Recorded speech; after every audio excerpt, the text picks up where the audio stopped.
Good afternoon, everyone. My name is Captain Robert Bailey. I am the commanding officer for Troop L. Alongside me is District Attorney Michael Pate, Station Commander Sergeant Shelly Savage, Crime Section Supervisor Sergeant Josh Lacey, Crime Corporal here at Frackville, Corporal Francis McDonald, and also other members of the Criminal Investigation Unit. So the reason we're here today is to announce the arrest for the double homicide that occurred back last year in October. I am fully aware that the community was very eager for this investigation to be solved. However, as investigators of the Pennsylvania State Police, we had to get it right. I'm going to provide a brief overview of the case itself. On Monday, October 9, 2023, Frackville Station received 2 missing person reports for Angelito Caraballo and Hunter Mock. And as a result, we started a missing person investigation. On Tuesday, October 10th, at approximately 03:25 hours, Frackville Station received a phone call from a friend of one of the missing individuals and stated that they found the victims deceased in the area known as the Sanchez. The Sanchez is an old mining area filled with water where locals socialize and have bonfires. The Sanchez is physically located approximately 0.3 miles south of Ferndale Road between Billy's Road and Washington Street within New Philadelphia Borough. Members of the patrol unit responded to that area and were able to confirm that the 2 individuals discovered were deceased and matched the identity of Hunter Mock and Angelito Caraballo. It was later determined by the coroner's office that the victims, Hunter Mock, died from a gunshot wound, and Angelito Caraballo from multiple stab wounds. Over the course of the past 8 months, dozens of investigative resources were utilized. For example, over 1,000 man hours were put together to hopefully hold folks accountable for their actions. There were hours of interviews, hundreds of digital forensic analysis, hundreds of items submitted to the lab, evidence terrain searches conducted by the Pennsylvania State Police, troopers, and also the Academy cadets. Based on investigative efforts, I am proud to announce that the 19-year-old Lamar Curtis Branch of Port Carbon was arrested and charged this morning for the homicide of victims Hunter Mock and Angelito Caraballo. We believe that Branch lured the victims to the Sanchez, where he ultimately murdered them. For the community, it should be noted that shortly after the double homicide, Branch was arrested for unrelated charges and has been in custody at the Schuylkill County Prison. I also want to take this opportunity to thank Frackville Station for their hard work, dedication, and bringing Branch to justice and holding him accountable for his actions. Lastly, I want to thank Schuylkill County District Attorney's Office, who will share a few words. After he gets finished with his statement, we'll answer a few questions. I will remind everybody this is an ongoing and active investigation, so we cannot divulge too much information that may impede the investigation.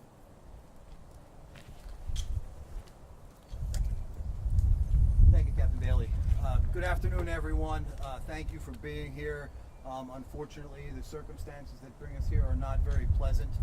We're here to announce that this morning, as Captain Bailey indicated, Lamar Branch has been charged this morning and arrested for the double homicide which occurred on October 8th of 2023, which resulted in the killings of Angelito Caraballo and Hunter Mock. I would like to indicate at this point in time that the investigation was very detailed. It was a very deliberate investigation, and subsequently a very thorough investigation. I would like to personally thank the Pennsylvania State Police for all of their hard work in working with the District Attorney's Office in investigating this matter, particularly Trooper Reese, who spent many man hours working on this to make sure that the appropriate charges were filed and the appropriate person was charged. We feel that the appropriate person was charged. We feel that the appropriate charges are now going to be heard by the Court of Common Pleas of Schuylkill County. And I believe that this today is the first day that we can hope to bring justice to the victims in this matter and bring peace to the family and closure to the family.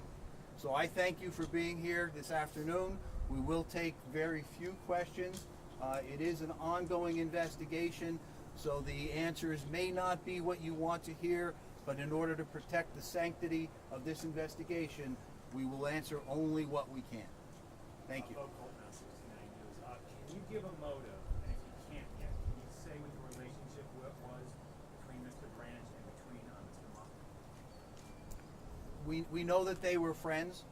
With regard to a motive, I'm not going to get into that, but I will let you know, generally speaking, we don't need a motive in order to prove our case. That's not an element of any of the offenses charged.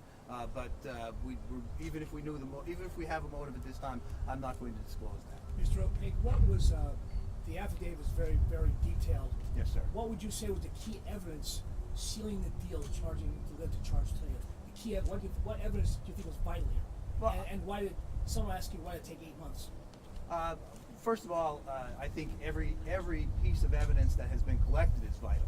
So I can't indicate to you one item more so than the other. So again, with regard to the timing of this and why it took why it took 8 months, this is very detailed investigation. I've done a number of murder cases. The affidavit in this case is much more lengthy than any other affidavit I've seen in a homicide case. So a lot of information, investigative work went into it, and it took 8 months to get us to this point. If I can, Mr. O'Pig, Sure. one quick question. The other individual who was there that day, I know his name came out during the search warrant affidavit. He told one story, Mr. Branch told another. If you can say, how were you able to decide who was telling the truth?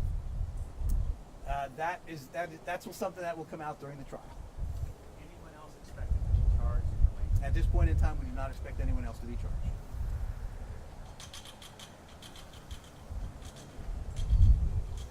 One other final question for me. So this morning,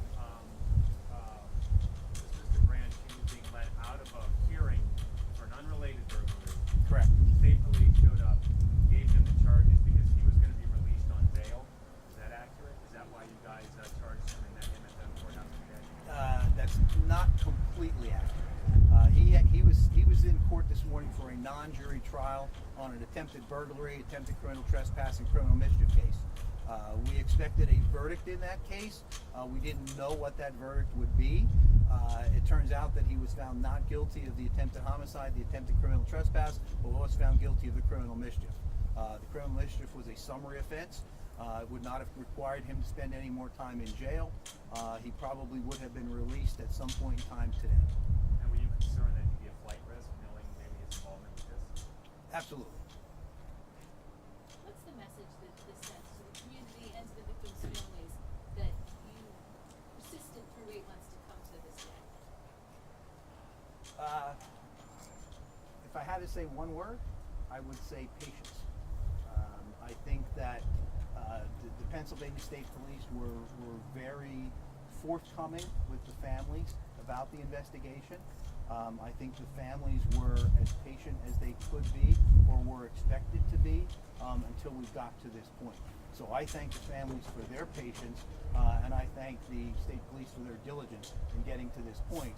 And as to the message to the community, we believe we have the right person behind bars right now and charged with this. So I think the community of New Philadelphia can breathe a little easier. When's this next court appearance? Right now, I believe it is scheduled for June 11th, but we believe that hearing will not be held on that day, and it'll be up to the magistrate, the district justice, as to when he will schedule the new date. Are you going to see any more Senator Republican Girls? Are you going to see the death penalty or anything in this That's case? way too early to talk about that, Amy. Mr. O'Pig, one last question, just so it's clear. I looked at the affidavit. They mentioned the handgun used was Hunter Mock's gun. Actually, that was what the affidavit said. So make sure I'm reading it right. We believe that it was a ghost gun. Ghost gun. A ghost gun, yes. A ghost gun is a gun that can be manufactured and non-serialized number. There will be no serial number on the gun. It's a ghost gun, and that's what we believe. So we don't know. There was no registered owner to that gun. Okay, because I thought the affidavits mentioned Mark brought a handgun there. I just So- want to make sure I'm clear on that.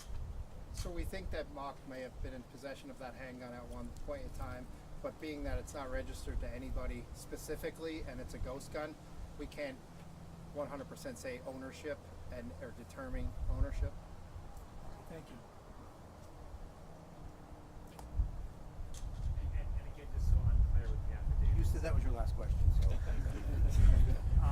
So for Mr. Caraballo, he was not friends with Mr. Branch. He was just in the wrong place at the wrong time. He was not expected to go there that night. That was a surprise. I know that's in the affidavit. I'm not going to comment any further other than what's in the affidavit. I'm sorry. I promise you, last question. Andy, I just had to chastise this But gentleman. that's what Andy Mahoney does. Mr. Sherwood mentioned the affidavit. Does he face, I know you said you don't expect any other charges, but he face charges down the road? We don't anticipate that happening, Andy. Last question. All right, thank you.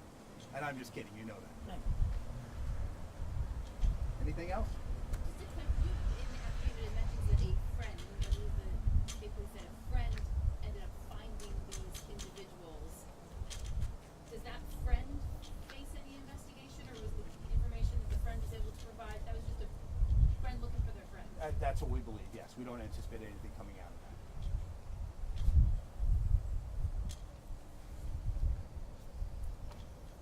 Anything else, Captain? No, thank you. We appreciate your time. Just like the DA said, our goal here is to solve an investigation. That happened, okay? It took some time, but it took diligence. We made sure we crossed every T, dot every I. Make sure we got it right. And we got it right. So, thank you. I appreciate your time. Thank you. More of a housekeeping question, is it Lamore, is that how you pronounce the first name, or is it Lamar? Lamar. Yes.